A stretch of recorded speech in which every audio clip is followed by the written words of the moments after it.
Hello, Peter and Peter. Angelina, does an actress owe a studio good behavior, or at least not bad behavior?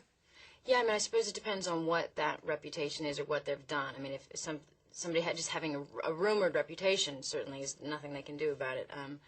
But somebody that goes out of their way ever to be a bad person or doesn't, you know, I don't like seeing anybody successful. That's about it. I don't like working with directors or producers or anybody that's selfish and mean to people. And I think they affect in a huge way, not just the box office, not just the studio that they're responsible to, but just, I mean, people like that aren't good people to have around or work with in anyway.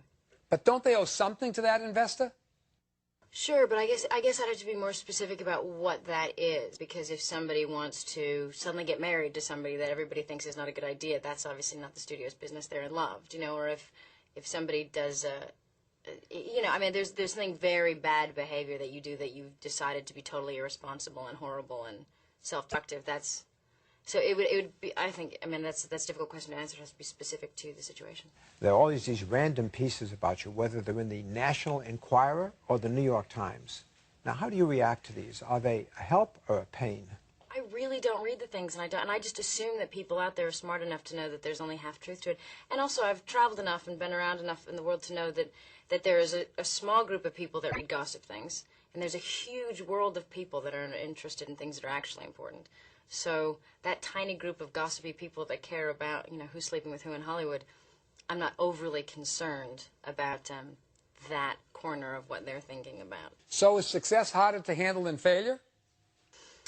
Sure, I think that's part of it. I think most people, I mean, that's why they call it teenage angst and all that. I mean, most people growing up have some kind of questions about who they are and what their purpose is. And I think certainly that doesn't help when sometimes you've become successful and you've become successful for not really accomplishing amazing, important things, but for maybe doing something that becomes popular.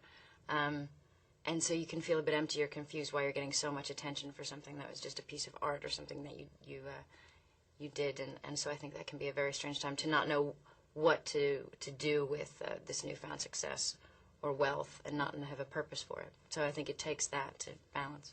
Can an actor today, in this paparazzi environment, afford to do serious films about serious issues?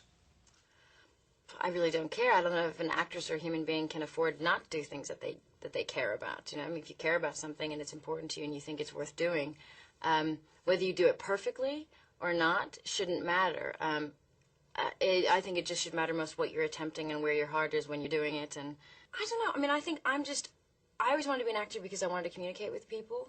And I wanted to tell stories and learn more about myself and about life and kind of throw questions out there and get your answers back from how you respond and just keep growing.